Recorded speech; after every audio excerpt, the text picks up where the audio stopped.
Zach, what do I do when a video goes viral? How do I milk that for all of it's worth?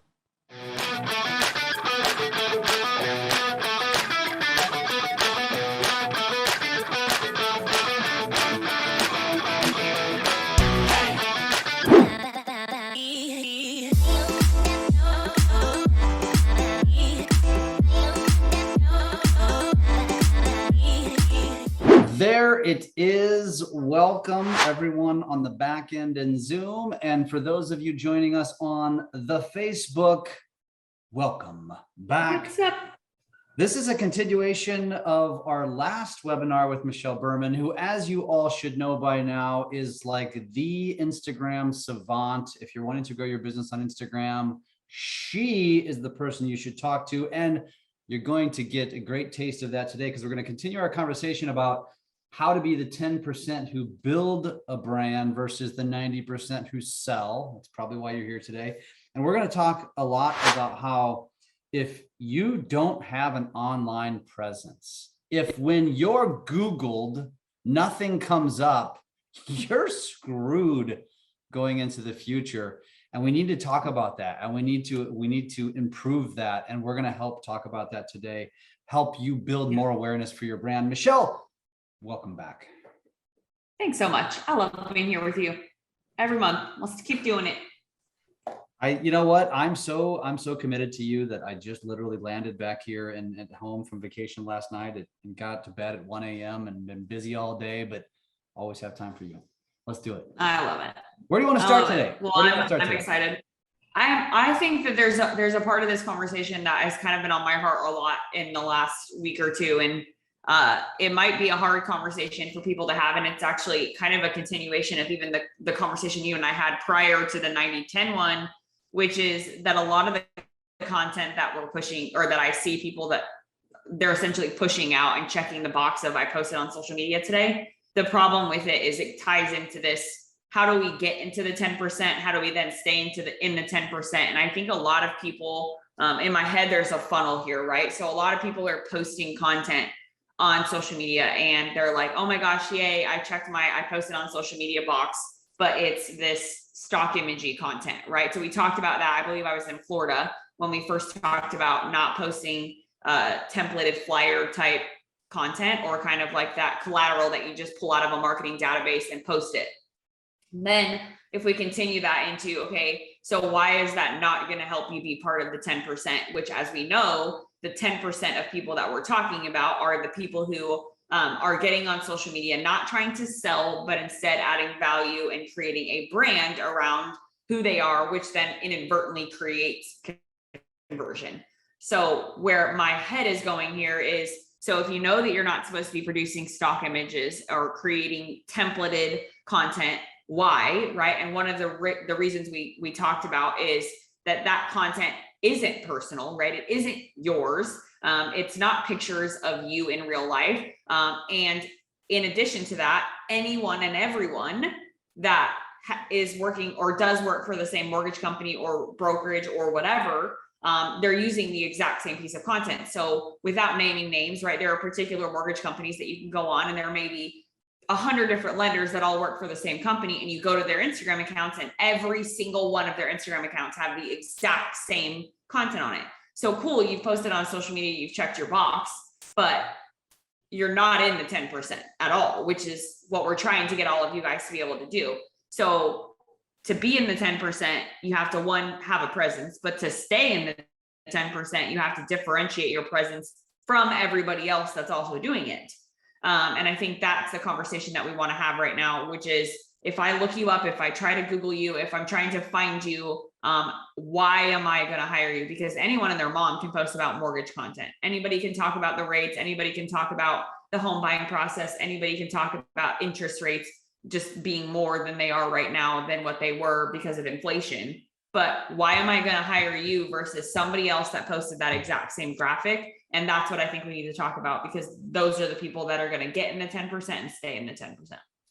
Yeah, and let's be real. I say this a lot, but I don't know how many of you listening or watching today have heard me say this, and that is that when anybody opens up social media specifically, maybe not Google, because it's very intentional. They're typing something very specific in, which is why it's harder to win in that game. So if somebody types in real estate in your market, the person creating the most YouTube content is probably going to win, right? The person creating has the largest LinkedIn presence, the person with the largest Facebook presence, the person with the largest Instagram presence, right?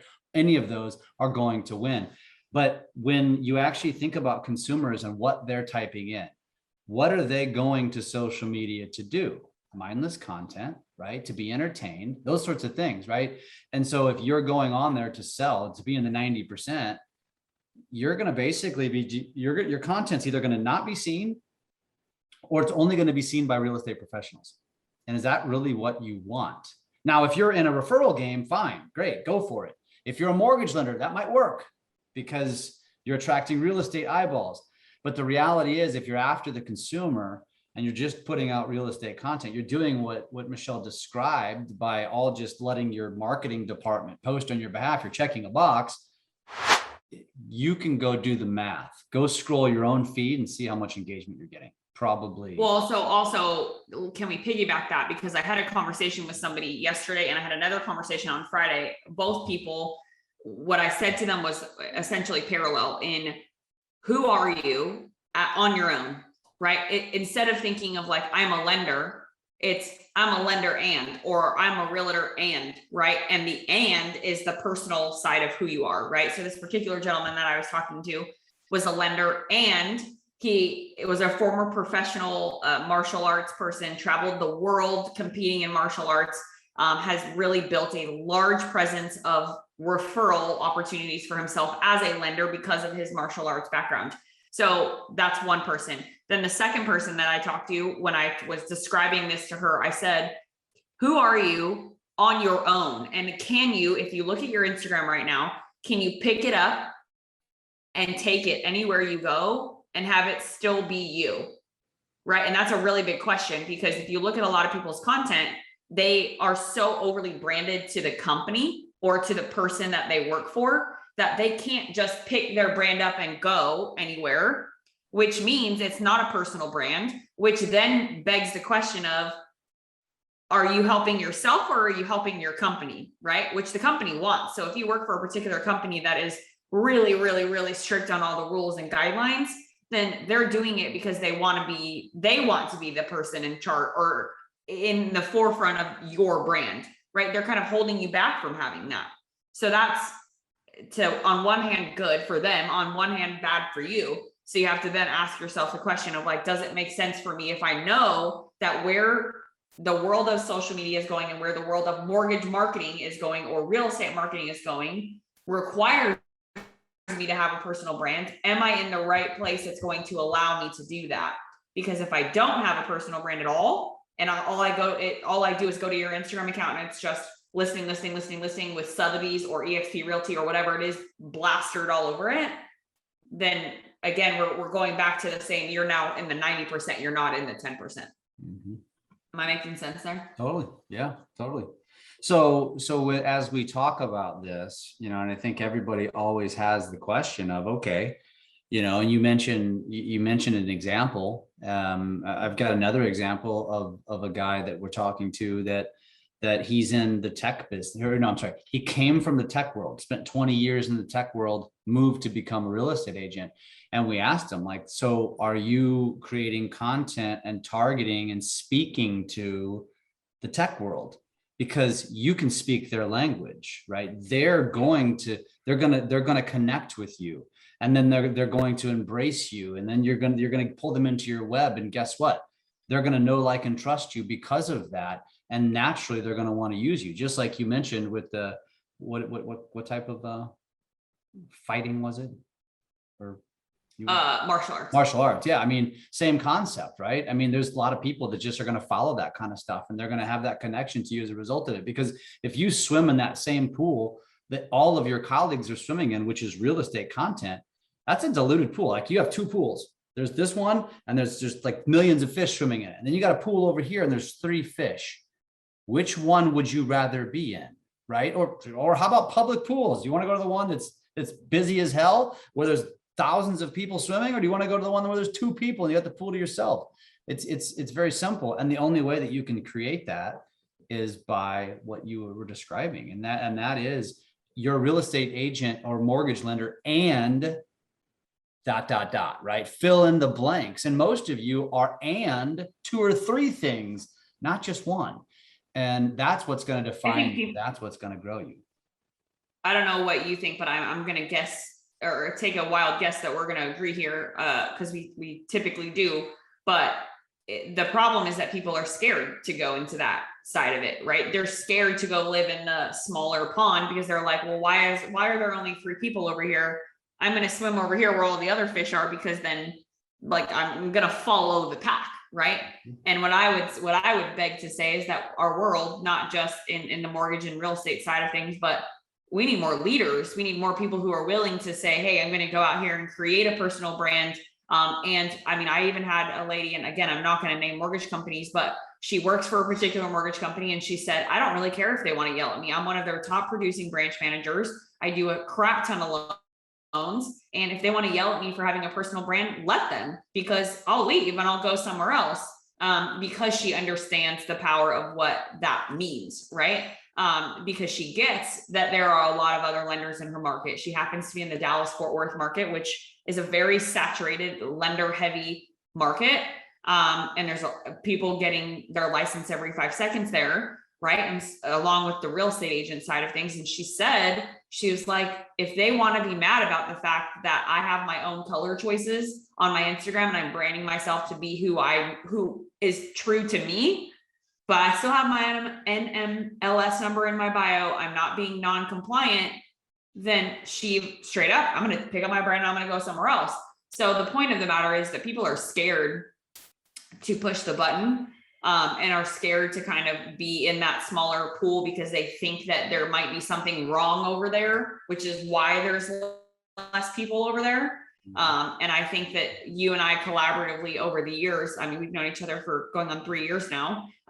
We've tried to every single day move one person over to that smaller pond.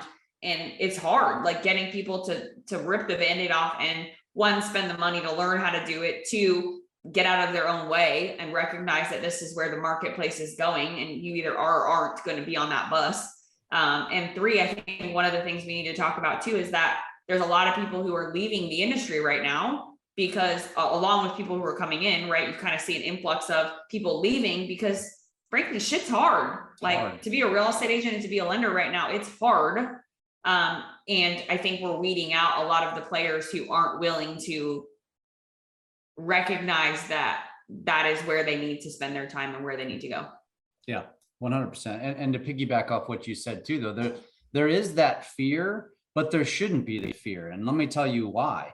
I would argue it's way harder to go to that pool where all the people are, even though you're following and the seed has been planted and you know what to say because everybody else is doing it. That's more uncomfortable for most because you're selling. Right? Most of us aren't salespeople by nature. And frankly, most of us hate salespeople, right? There's a reason why TiVo became popular because we want to avoid commercials. There's a reason why apps charge extra so you don't have to have ads because we don't want them, right? And so as a real estate agent or a mortgage professional, when you go onto social media and you start barking about your business, you're a damn hypocrite. You're spamming them. That's what you're doing. Nobody opened up their Facebook ad today to say, I want to see what Jeff Fitzer's talking about with mortgage rates. No one. They'll Google it, right? They'll go to Zillow. They'll watch the news. They'll go to me direct, right? If I'm their lender, if I'm their real estate agent, but nobody's opening up these apps to do it. And it's actually easier to create content around your hobbies, the things that you love to do, the things that you're doing every single day. You're not creating any extra work for yourself. You're just turning the camera on more often. That's the uncomfortable piece for, I think, a lot of people. And that's well, anybody can talk about mortgages, right? Come on. Like they're not sexy. They're not like this, like, oh my God, I can't wait to hear about mortgages today. Let's be specific to real estate. Because I think most people watching are probably more specific to real estate. Real estate's sexier than mortgage, but it's still not very sexy. It's not an everyday thing. That's the thing that we lose sight of. And real estate agents, we're all guilty of putting our blinders on and thinking that what I see on my feed is what everybody sees on their feed. That's not the truth. The algorithm's very smart, and they know to show Andrea and Barbara and Caroline and Ellen and Heidi and Jan and Lisa, Mike, Rochelle, Sonia, all of us. We open up our feeds. Guess what we're seeing every single day? Real estate, real estate, real estate, mom, real estate, real estate, real estate, neighbor, real estate, real estate, real estate, friend, right? But when those people open up, the friend and the mom and the neighbor open up their Facebook or Instagram, right? They're seeing what they most engage with, which is probably community content, which is probably their hobbies, right? Which is probably cooking, whatever it is that they're interested in. And you have to try to figure out how you can meet your customer where they want to be met. And that is through the content that they're interested in.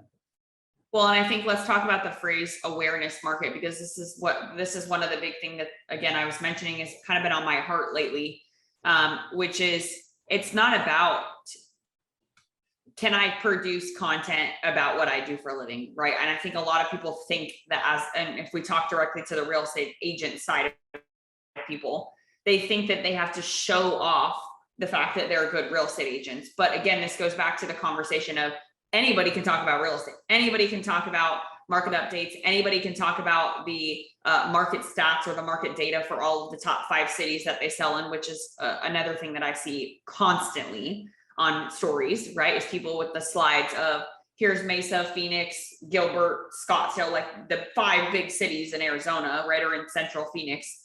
And they think that that's what they're supposed to be doing. So it kind of becomes this like showcasing, okay, cool, I'm this really excellent, high producing real estate agent, but that is not what people actually want. People want the connection to, hey, so I see that you're a fire wife and I am actually married to a firefighter. And I got to tell you, like, it's hard. Like, and I just made that up. I'm not married to a firefighter, but I'm using a real life example that I have recently had on a sales call with somebody. And she said to me, she goes, I'm a fire wife and there's a lot of other fire wives who I think are getting their license. So it's, it's kind of hard for me to like create a brand for myself when everybody else seems to be doing the same thing. And I was like, whoa, whoa, whoa. No, it's not. Because there's a lot of other fire wives that are getting their real estate license, but are there any other fire wives that have 6 children and are also running a business and are also, go into the wormhole of all of the other things that this woman does in her free time. She's a horticulturist. I came to find out on the sales call. And I was like, excuse me, like, that is amazing. Start talking about that stuff, right? Because you will create so much connection with people who are interested in that. And, oh, by the way, you happen to be married to a firefighter. Okay, cool. Right. So it becomes like this additional conversation. And when I want to get back to the phrase, because I feel like I keep going on a tangent, but awareness market, this is what it is, right? So everybody's talking about real estate. How can you be in the 10% and stay in the 10%? And it's, can you capture attention about something other than real estate and then keep their eyeballs when you do talk about real estate? So I want to unpack that, right? Can you capture somebody's eyeballs that ultimately have nothing to do with real estate? And because that's honestly the way you're going to do it, right? You're not going to capture somebody's attention by a new listing or a just sold post. So can you capture attention based off of something personal to you? And then can you keep it when you do start posting, or when you do fall on like your calendar day of posting a listing or posting a testimonial? That, I believe, is the key to the longevity of your, not just your account, but like your brand as a whole on the platform. And also like that scaling factor of like, can I now turn Instagram or Facebook or whatever platform it is into one of my core or main lead generating sources? Yeah. So talk about, don't just stop there, keep going. What does that look like? Because now I feel like I'm a broken record, but I realize not everybody has listened to me say the same thing over and over, and probably the same for you. So we say these things and we give this advice, which to us is second nature, and it's what we've been doing and it's what's working. It's why we preach it. Why we stand on the mountaintops, because it works for our business, right? It's what's grown my business 5x over the last few years. and we were already a big business. And so, but understanding now how to make Instagram, for example, a lead driver, right? To create opportunities. Now that's a different conversation. How does that work? Yeah. So I'm going to use an example, two people. So one of them is a lender. One of them is a real estate agent. So the two separate examples, I think they're both relevant, right? So, and I know we have a lot of real estate agents who are watching with us. So I think it would be an interesting conversation for them on the lender side, right? For a lender that was creating content. So how can a real estate agent decide might be a lender that I want to work with? So for the lender example, I have a particular client who she was really struggling with content. She was using a lot of the marketing material that she works for Prime Lending, right? So she was putting a lot of content out that Prime Lending was producing, and a lot of it was okay, I would say. It wasn't good, and she knew it wasn't good. And she, when I had the conversation with her, she said, the content that I get is valuable, but it's not me. It's not branded to me. It's not personal to me. I just feel like I'm trying to get people to understand what a mortgage is when they don't really care about that side of things. So what we did was we created the personal brand, all of her templates, all of her vibe, everything is now something that she is super aligned to. And then what we did is we elevated the conversation to be about how can we stop the scroll of a real estate agent who is struggling with getting offers accepted right now, right? So that's kind of what the marketplace is that we're playing in on the loan side. So the very first piece of content she produced, which I call value series, and I think I've talked about value series on here with you before, Jeff, and you know what that is from being around me for a long time. But a value series is how we can talk about real estate and mortgage related information or value without talking about the same thing that every other real estate agent talks about. So this particular series that her name is Mindy, that Mindy was making, was about this concept of getting an offer accepted with contingencies. So like, how can I get an offer accepted that has a contingency? What can I do there, right? I, as a loan officer, how can I make even your contingent offer beat out another offer? So we created a whole series around it, 5 individual pieces of content, all related to the same topic. Her first piece of content goes live on this in her beautiful branding, all of the templates that we created. She got not a single comment. I think she got 5 likes. And so the next day she texted me and she goes, I didn't get a single comment and I didn't get hardly any likes, but Michelle, look at my call log. And she sent me a screenshot of her calls, the top 2 most recent calls. And I'm not making this up. You can literally go look on my Instagram. She posted it. She had 2 real estate agents reach out to her saying, hey, I saw that post you put out. I didn't even realize that one of those that you listed in that list of 3 things was even an option for my client. Can we chat about this? Both of those buyers, Mindy got pre-approved over the phone within the next 3 to 4 hours, right? So literally within 3 to 4 hours of that post going live, she got not a single comment, 5 likes, but she had 2 phone calls from real estate agents who have never sent her a deal before. So if you're a real estate agent listening to this, are you working with somebody who is producing content in that way to add value to you? Right, which I think is really, really important, and getting away from something called vanity metrics, which is another piece of this.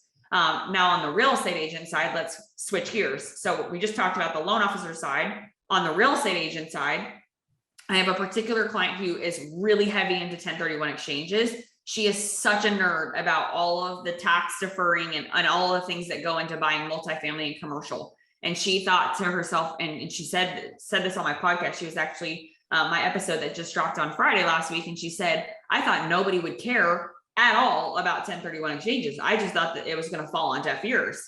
And that's all her content is at this point, because guess what? Those are her people. She is talking to her person and she is pouring into that person. Now, if somebody reaches out to her that's not one of those people, they're still so bought in because they're like, damn, this girl's like really got it dialed in. I know you say you specialize in 1031 exchanges. I don't think I need a 1031 exchange, but I want to work with you just because, like, wow. So that's what we're talking about here is, can you elevate your content? Can you make it personal to you? Can you swim in a smaller pool? And can you be okay with it? And then also, how do you detach yourself from, I don't need a bunch of likes and a bunch of comments to know that my content's working? And so I think that was a really long loaded statement or run on conversation, but yeah, thank you. But both of them ring really true. And both of them are really, really good examples of people who get off the fear train. They let go of the attachment to feeling like I have to be where everybody else is, or I have to be doing what everybody else is. I have to be talking about how many houses I sell or all the listings I have. And instead, I'm going to talk about what makes me me and what lights me up, and wait for the people that are right for me and that want to work with me to reach out because of me being me. And you being you is what creates the stick factor for when you do post a listing or when you do post something about a 1031 exchange, something that isn't sexy to talk about. Yeah. I love it. You said you had 2 examples. Yeah, that was the loan officer side and the real estate agent. Oh, got it. Connecting the 2 together. Got it. Yeah. I mean, and it's funny that you gave that example too, because we just got done talking about, real estate and mortgage and then you gave that example. But that is a good example. My opinion on any strategy as it relates to this, and going back to what the title of this webinar is, which is be in the 10% versus the 90%, right? You don't want to be the person that sells, but there is a shift. And I've learned this recently because I'm on one far end of the spectrum. Michelle, you know me well. I don't know if anybody on here knows me well, but I'm on that far end of the spectrum that has leaned authenticity for years. And I've leaned into video before most did video. And that's the reason why I'm here today. It's why I do these things, right? And I've stayed authenticity until recently when I finally realized that, I actually am the opposite that needs to lean more into selling, because otherwise, I'm just going to be that person that's constantly giving.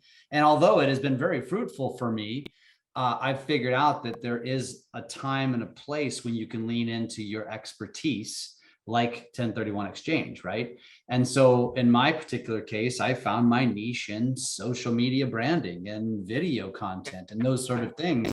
And it brings value to my audience, AKA loan officers, AKA real estate agents, and really more than that, but that's my primary audience.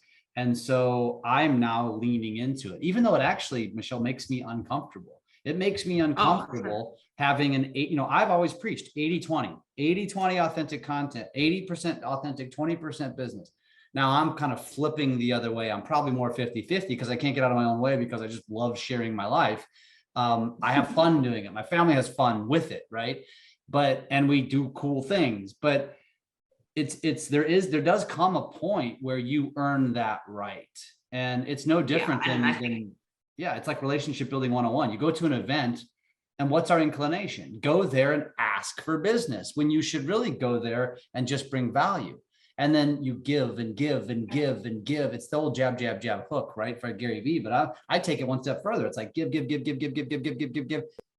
give some more, then ask, right? And it's just such a powerful strategy. Tristan, obviously you all know Tristan. You all love Tristan. Everybody loves Tristan. Why? Because he is so kind. He's so giving. Why is Tristan successful? For those reasons. And it's such a powerful and more rewarding strategy. It absolutely applies to social media. That's where we are right now. We're on Facebook. But can we not forget the conversation too about, and we'll use Tristan as an example because we're talking about him, right?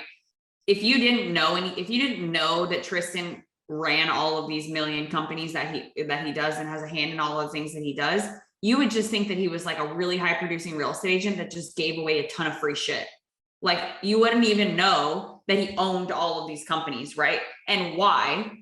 Because Tristan has done such an incredible job at building a personal brand that can transcend any company he works with or is an investor in or anything, right? So Tristan is part of LabCoat, he's part of Drunk on Social, he's part of Business Video School, the list goes on and on and on and on, right?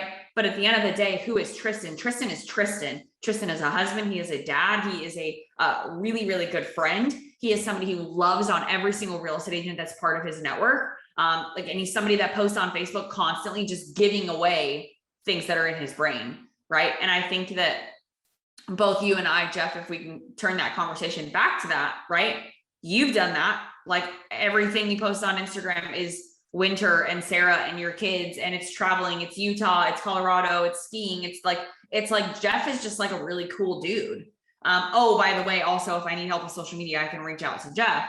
And that's one thing that I've really tried to lean into on my side is there's that balance between how much am I giving away and how much am I asking when it's the right time to ask. And I think that's the key, right? So being in the market that we're in, being in a saturated field, right? Jeff, there's a lot of us out there that are social media experts or claim to be. There are very few of us who do things the way that we do them. And there are even fewer of us who, in my opinion, get on the phone with somebody and are willing to have a 30, 45-minute conversation to make sure that them joining the Instagram Power Method or them joining our VIP program or whatever it is actually even makes sense for their business. I think so many people are just like sell, sell, sell, sell, and they forget that there's a person on the other end of the phone that's actually genuinely trying to figure out how to use this platform to benefit them, right?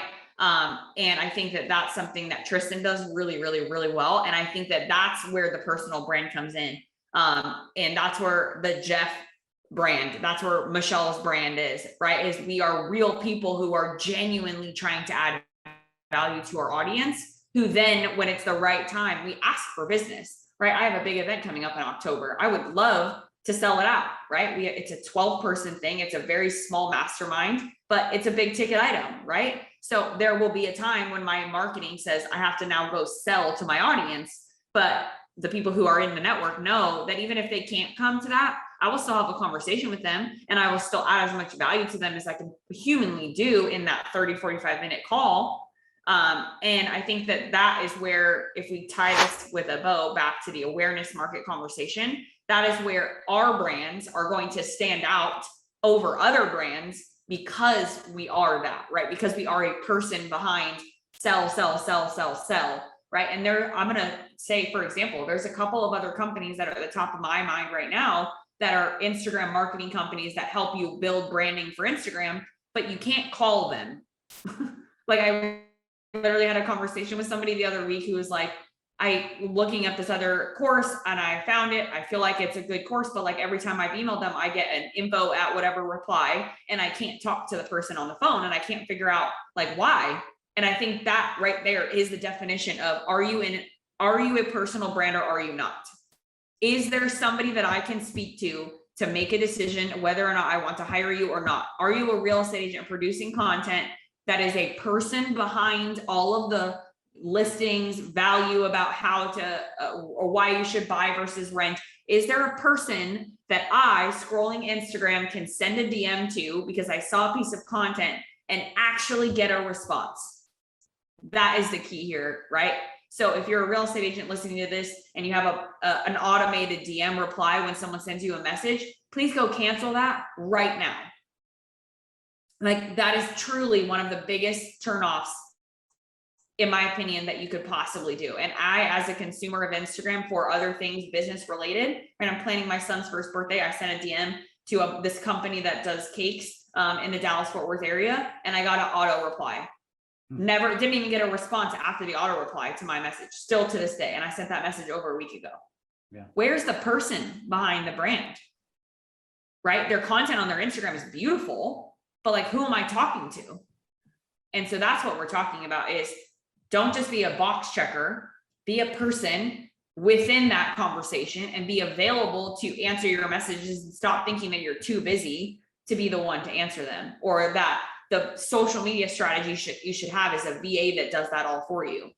Like it's just not a good, you're not going to create a personal brand and get people to actually want to have conversations with you if that's what you're doing.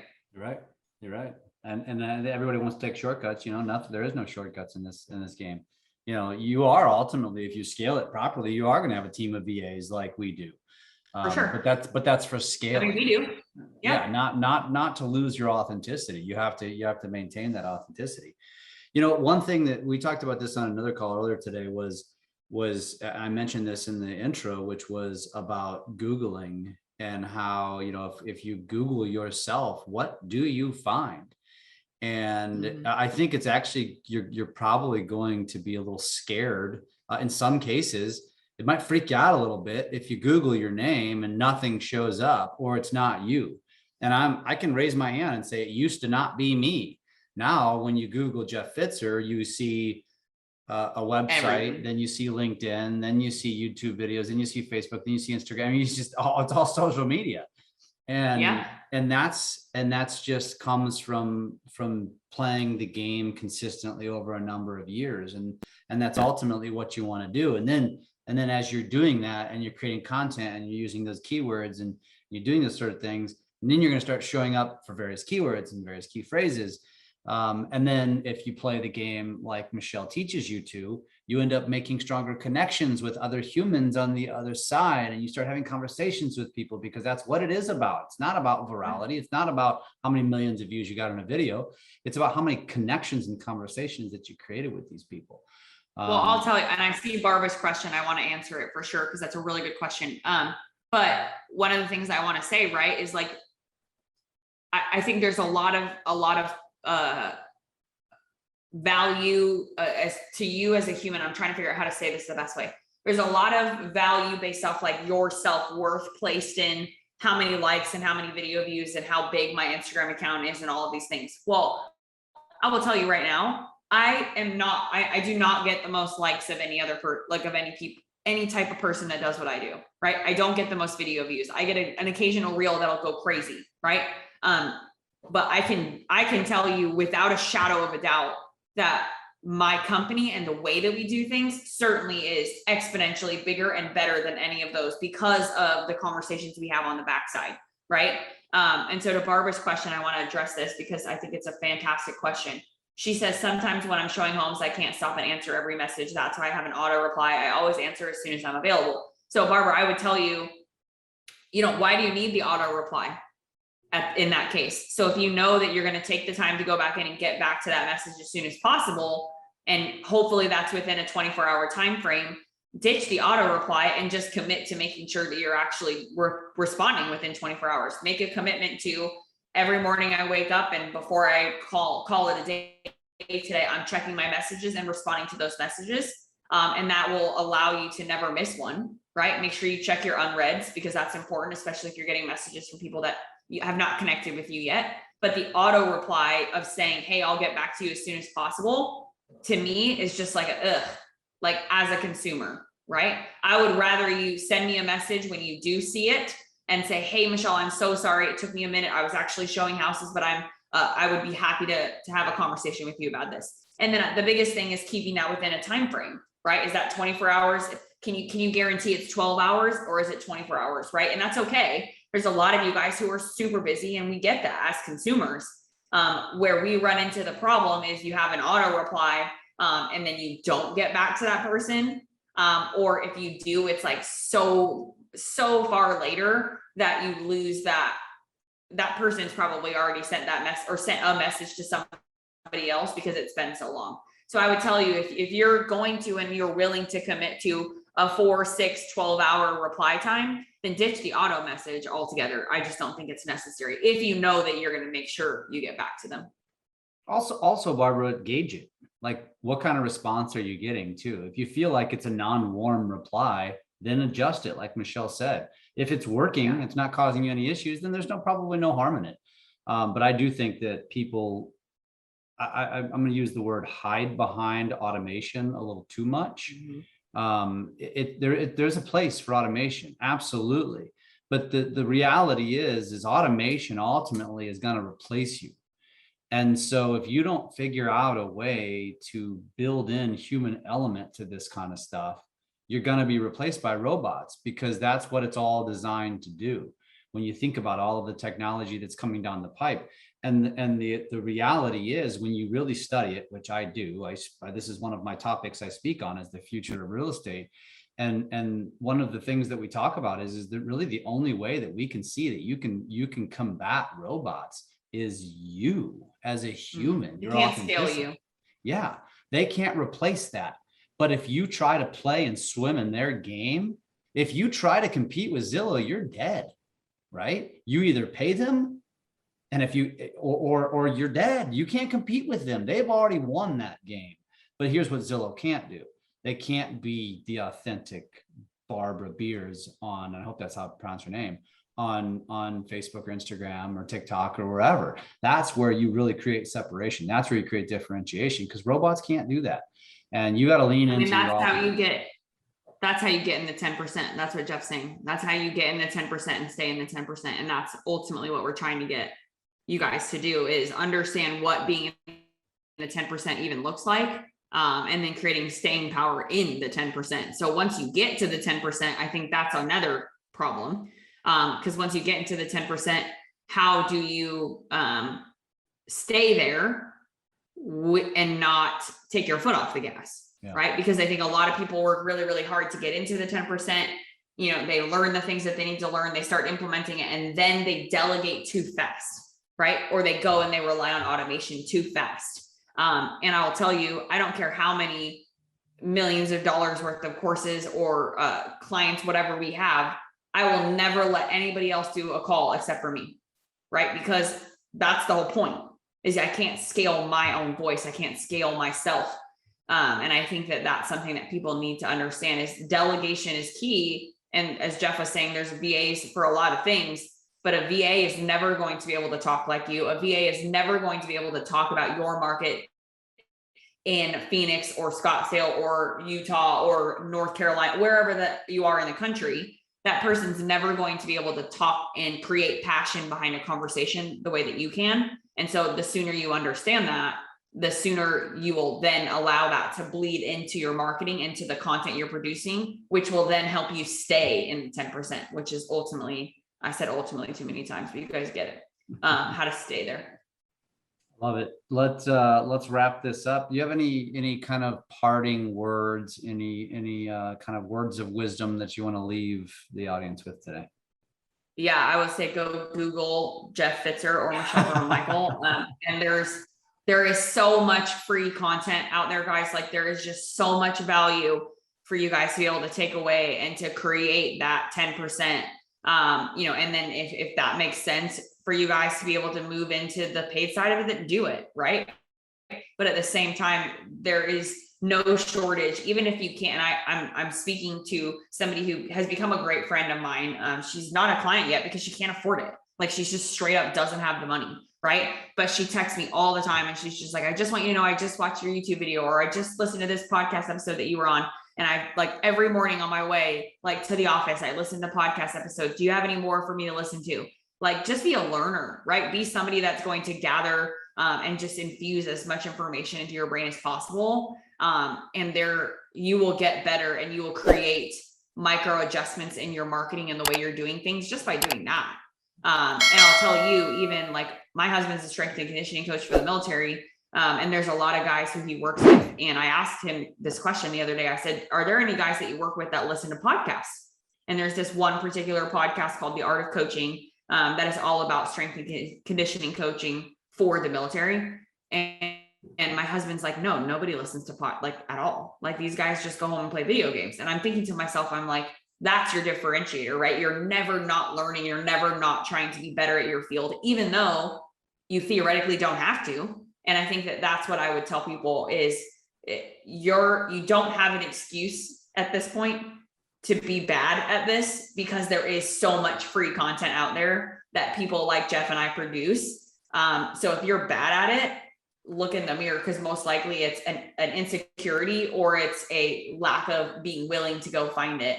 And there's people for that. There's people that can help you overcome that. Amen. Amen. Thank you guys for being on today. I hope you gained something from this. I hope, if nothing else, you're going to shift your strategy slightly, put a little bit more emphasis on what we talked about today. Be in the 10%, not the 90. Nobody likes a seller because you're a spammer when you're selling. Good luck. Reach out to Michelle. How do they get a hold of you? Yeah. So the easiest way, honestly, is Instagram. I love my DMs. Like, that's where I do all of my talking with all of you guys. So Instagram is definitely the best, the easiest. I'll drop it in the chat box for you guys. But aside from that, what's your name on Instagram? I'm putting it in the chat box right now. Well, Berman Media Social, all one word. If you just type in Michelle Berman, it will come up too. But Berman Media Social is definitely the easiest way to get a hold of me. I dropped my calendar link in there for you guys too a little bit earlier so that Jake could copy and paste it. So jump on my calendar if it makes sense for you guys. If not, again, Instagram is a great place. We have a free Facebook group, the Instagram Power Method, that you guys will be able to get a ton of value out of. Lots of free trainings. We have one coming up tomorrow. So there's a ton of stuff that you guys can get dialed into. Awesome. Thank you, Michelle. Looking forward to next month. See you guys. Thanks for being on today. Thank you guys.